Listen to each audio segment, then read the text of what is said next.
Chào mừng anh em đã quay trở lại với kênh của tôi và tôi là giáo sư White. Hôm nay tôi với các ông sẽ cùng nhau mổ xẻ về một cái con mà tôi thề là nhìn nó buồn cười cực kỳ, nhưng mà đụng vào nó là nó xé xác mình ra đúng nghĩa đen luôn. Đó chính là con hà mã. Các ông nhìn cái tên nó xem, hà là sông, mã là ngựa, ghép lại là ngựa sông. Nghe thì có vẻ oai phong lẫm liệt, kiểu như mấy con chiến mã phi nước đại trên thảo nguyên ấy nhỉ. Nhưng mà không, nhìn cái tướng tá nó xem, tôi nói thật là nó giống một cái xúc xích khổng lồ bị ngâm nước quá lâu, xong nó trương sinh lên vậy đó. Các ông cứ tưởng tượng một cái khối thịt nặng tầm 3 tấn, chân thì ngắn cũn cỡn, cái bụng thì xệ xuống gần đụng đất, mà lúc nào cái mặt cũng lờ đờ như kiểu thiếu mục kinh niên. Nhưng mà các bạn đừng có để cái vẻ ngoài vô hại đó nó lừa tỉnh nhá. Trong thế giới tự nhiên ở châu Phi, nếu các ông hỏi con gì đáng sợ nhất, chắc chắn nhiều ông sẽ nghĩ ngay đến sư tử hay báo hoa mai đúng không? Sai lầm hoàn toàn luôn. Mấy anh mèo lớn đó chỉ là bề nổi thôi, còn cái gã sát thủ thầm lặng thực sự lại chính là cái gã béo đang ngáp ngắn ngáp dài dưới bùn kia kìa. Hà mã nó không cần phải gồng mình lên để tỏ ra nguy hiểm đâu. Bản thân cái sự tồn tại của nó đã là một lời đe dọa rồi. Các ông có biết là mỗi năm con hà mã nó tiễn biệt bao nhiêu người lên đường không? Con số đó thuộc hàng cao nhất trong các loài động vật hoang dã châu Phi.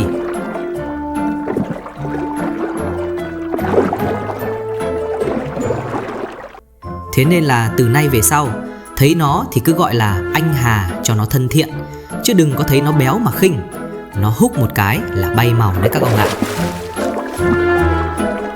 Về mặt khoa học thì các nhà nghiên cứu bảo rằng bọn này có họ hàng gần với cá voi và cá heo hơn là với lợn hay ngựa. Nghe nó cứ sai sai thế nào ấy nhỉ. Một đằng là mấy em cá heo lướt sóng duyên dáng, một đằng là cái ông béo này. Nhưng mà nhìn kỹ lại thì cũng đúng. Da của tụi nó mỏng dính, không có lông, và đặc biệt là tụi nó cực kỳ nghiện nước. Nếu không có nước, da của tụi nó sẽ bị nứt nẻ ra như ruộng hạn hán ngay. Mà các ông biết không, cái da của nó hay lắm nhá. Nó không có tuyến mồ hôi như anh em mình đâu. Thay vào đó, nó tiết ra một cái chất lỏng màu đỏ rực, nhìn như máu ấy. Hồi xưa mấy ông thám hiểm mới sang châu Phi nhìn thấy chắc là hú hồn chim én, tưởng con này bị thương hay sao mà chảy máu đầm đìa. Nhưng thực ra đó là kem chống nắng tự chế của tụi nó đấy. Cái chất đó nó vừa giúp diệt khuẩn, vừa ngăn tia UV, lại còn làm mát da nữa. Đúng là cái đồ nhà giàu, dùng mỹ phẩm xịn sò từ lúc mới đẻ ra luôn các ông ạ. Nói về cái nết sinh hoạt của mấy ông hà mã này thì đúng là cạn lời luôn các bạn ạ. Lối sống của tụi nó có thể tóm gọn trong mấy chữ: ngủ ngày cày đêm và cực kỳ cục xúc. Ban ngày khi mặt trời châu Phi nó nã pháo xuống đầu, nóng như cái lò thiêu, thì các ông hà mã nhà ta sẽ chọn cách là ngâm mình. Mà không phải ngâm kiểu quý tộc đâu. Tụi nó tụ tập thành một bầy, nằm đè lên nhau, có khi cả chục con chất thành một đống thịt khổng lồ dưới lòng sông. Các ông cứ hình dung cái cảnh đó, nó vừa hôi, vừa ồn mà lại vừa hài hước. Tụi nó nằm đó, thỉnh thoảng lại vẫy vẫy cái tai nhỏ xíu để đuổi ruồi, hoặc là phun nước phì phì qua cái lỗ mũi to tướng. Mà tôi nói các ông nghe cái này mới vui này. Mặc dù sống dưới nước cả ngày, nhưng hà mã thực chất không biết bơi. Tin được không? Một cái con sống dưới sông mà lại không biết bơi. Sự thật là xương của tụi nó cực kỳ đặc và nặng, thế nên tụi nó không thể nổi lềnh bềnh như mấy con vịt được. Thay vào đó, tụi nó sẽ đi bộ hoặc phi nước kiệu dưới đáy sông. Các ông cứ tưởng tượng cảnh một cái xe tăng 3 tấn lướt đi dưới nước một cách nhẹ nhàng như các vũ công ballet đấy. Nhìn nó ảo ma Canada lắm luôn. Khi nào cần thở thì tụi nó chỉ cần nhún chân một cái là cái đầu nó trồi lên mặt nước, hít một hơi thật sâu, xong lại chìm nghỉm xuống tiếp. Nhưng mà các ông đừng có dại mà chèo thuyền đi ngang qua khu vực của tụi nó nhé. Hà mã là một trong những loài có tính chiếm hữu lãnh thổ cực cao. Đặc biệt là mấy ông hà mã đực, tụi nó coi cái khúc sông đó là địa bàn riêng của mình. Bất cứ cái gì dám bén mảng vào, dù là cái thuyền, con cá sấu hay thậm chí là một con voi đi lạc, là tụi nó sẽ lao ra hỏi thăm ngay lập tức. Và vũ khí của tụi nó thì thôi rồi, không phải là móng vuốt sắc lẹm đâu, mà là cái miệng.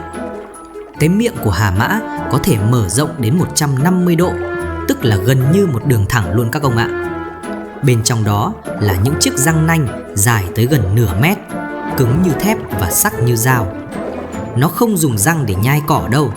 Răng đó chỉ để dùng vào việc đâm xuyên qua người đối thủ thôi. Mỗi lần nó ngáp một cái là nó đang muốn gửi thông điệp cho cả thế giới biết rằng: né xa tao ra, không tao cắn đôi người bây giờ.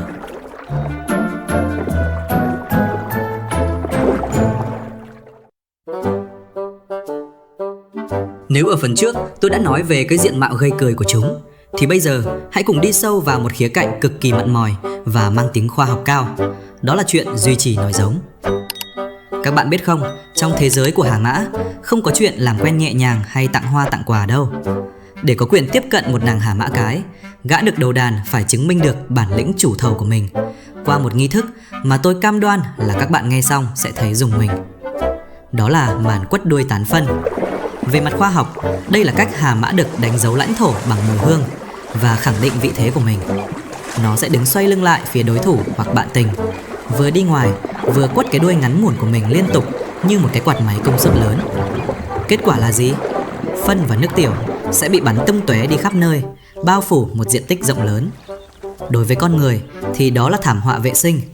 Nhưng với Hà Mã cái, gã nào phun càng mạnh, mùi càng nồng thì gã đó càng có sức hút và quyền lực. Nhưng đừng tưởng chỉ cần quất đuôi là xong nhé. Nếu có một gã đực khác cũng muốn tranh giành ngôi báu, một trận chiến kinh hoàng sẽ nổ ra. Đây không phải là màn đấu vật biểu diễn đâu các bạn ạ, mà là cuộc chiến sinh tử. Hai gã khổng lồ nặng tổng cộng 6 tấn sẽ lao vào nhau, miệng mở rộng hết cỡ để khoe ra những cặp răng nanh dài tới khoảng 40 đến 50 cm.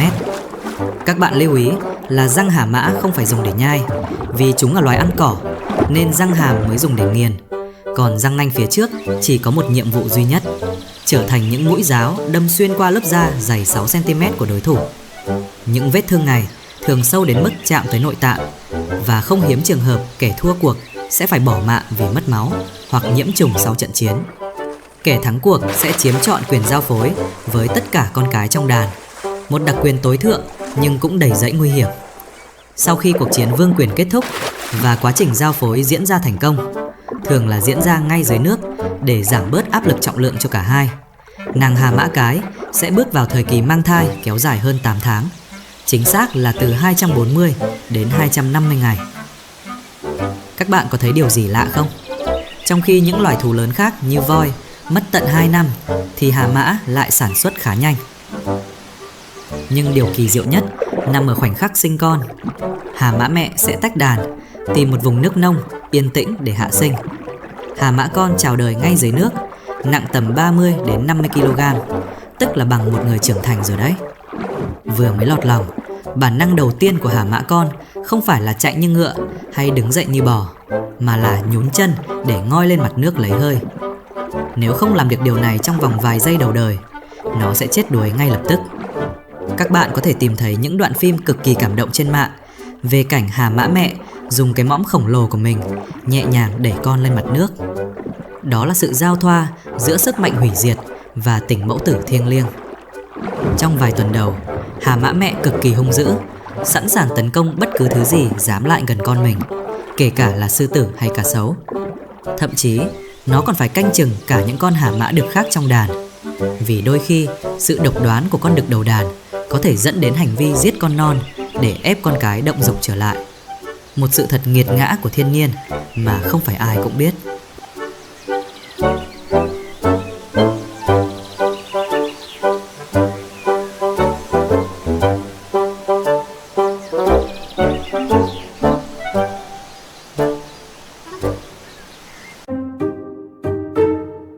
Bây giờ chúng ta nói về cái bụng không đáy của chúng nhé. Mặc dù là đại ca sông nước, nhưng Hà Mã lại là loài ăn cỏ hoàn toàn. Tuy nhiên, cái cách chúng ăn mới là điều đáng nói. Suốt cả ngày dài ngâm mình dưới nước để tránh cái nắng thiêu đốt của châu Phi và bảo vệ làn da nhạy cảm khỏi tia UV, bao tử của chúng gần như trống rỗng. Chỉ khi hoàng hôn buông xuống, khi nhiệt độ giảm bớt, quái thú mới thực sự lên sàn. Chúng sẽ rời khỏi mặt nước và đi bộ dọc theo những con đường mòn mà chúng đã đánh dấu bằng phân từ trước. Một con Hà Mã trưởng thành có thể tiêu thụ từ 35 đến 40 kg cỏ mỗi đêm. Nghe thì có vẻ nhiều, nhưng so với trọng lượng cơ thể 3 tấn của nó thì lượng thức ăn này lại khá ít đấy các bạn ạ. Tại sao lại như vậy? Đó là nhờ lối sống tiết kiệm năng lượng tối đa. Cả ngày chỉ nằm một chỗ ngâm nước, không vận động nhiều, nên quá trình trao đổi chất của hà mã diễn ra rất chậm. Hệ tiêu hóa của chúng cũng rất đặc biệt, bao gồm nhiều ngăn giống như động vật nhai lại, nhưng lại không nhai lại. Vi khuẩn trong dạ dày sẽ lên men đống cỏ đó, biến nó thành năng lượng bền bỉ cho những cuộc hành trình dài ngày. Và các bạn biết không, phân của hà mã chính là nguồn vàng xanh cho hệ sinh thái sông ngòi. Nó cung cấp nitơ và các chất dinh dưỡng thiết yếu nuôi sống hàng triệu con cá và vi sinh vật. Nhưng các bạn phải nghe kỹ đoạn này, vì thiên nhiên luôn có những nghịch lý cực kỳ đau đầu. Thông thường, phân hà mã là nguồn dinh dưỡng vô giá. Thiếu nó thì hệ sinh thái sông ngòi châu Phi sẽ suy kiệt và chết chóc ngay. Thế nhưng, cái gì quá cũng không tốt. Hiện tại, các nghiên cứu khoa học tại dòng sông Mara ở Kenya đã chỉ ra một sự thật hãi hùng. Khi mùa khô tới, nước sông cạn dần và chảy chậm lại, nhưng lũ hà mã thì vẫn cứ vô tư tống hàng tấn phân xuống lòng sông mỗi ngày. Lượng phân tích tụ quá lớn này đã tạo ra một cú phản tác dụng. Nó ngốn sạch oxy trong nước, vô tình gây ra những vụ thảm sát cá hàng loạt. Vậy mới thấy, con hà mã đóng vai trò cực kỳ quan trọng trong việc giữ cân bằng hệ sinh thái.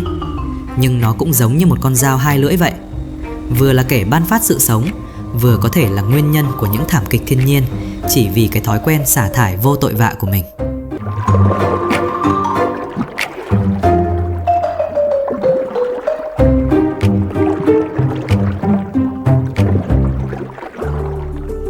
Một con hà mã nếu may mắn sống sót qua khỏi giai đoạn ấu thơ đầy dẫy hiểm nguy, nơi mà cá sấu và linh cẩu luôn rình rập, thì nó có thể sống tới 40 hoặc 50 năm trong tự nhiên.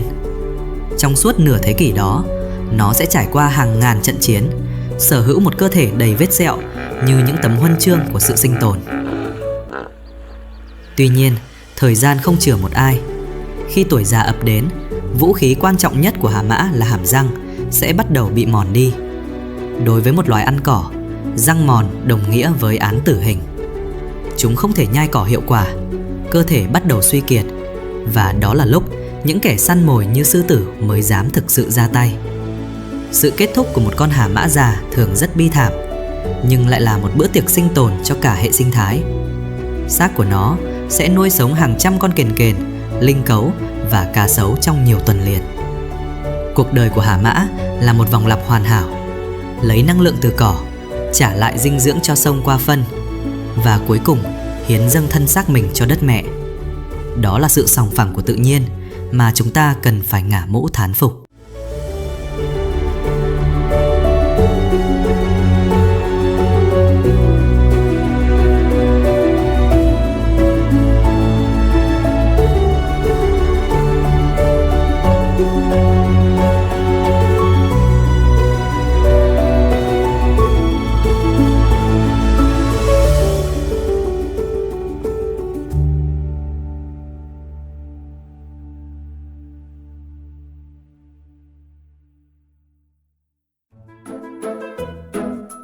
Vậy đó các bạn ạ, sau tất cả những gì chúng ta vừa mổ xẻ về cái gã béo mang tên hà mã này, các bạn thấy thế nào? Rõ ràng thiên nhiên chưa bao giờ ngừng làm chúng ta kinh ngạc. Cuộc đời của chúng là một bản nhạc đầy những nốt thăng trầm. Hy vọng là sau video này, các bạn sẽ có một cái nhìn hoàn toàn khác, công bằng hơn và nể phục hơn dành cho anh bạn nặng cân này.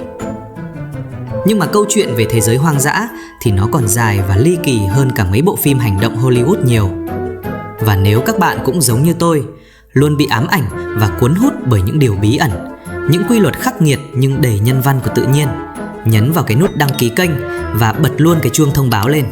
Vì ngoài kia vẫn còn hàng tá những gã quái thú khác, những cuộc đối đầu sinh tử và những sự thật khoa học mà tôi, giáo sư Wild, sẽ tiếp tục mang đến cho các bạn trong những tập tiếp theo.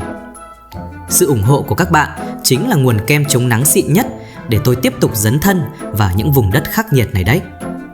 Còn bây giờ, cảm ơn các bạn đã đồng hành cùng tôi đến tận những giây phút này. Chào tạm biệt và hẹn gặp lại tất cả các bạn ở những hành trình hoang dã tiếp theo. Peace!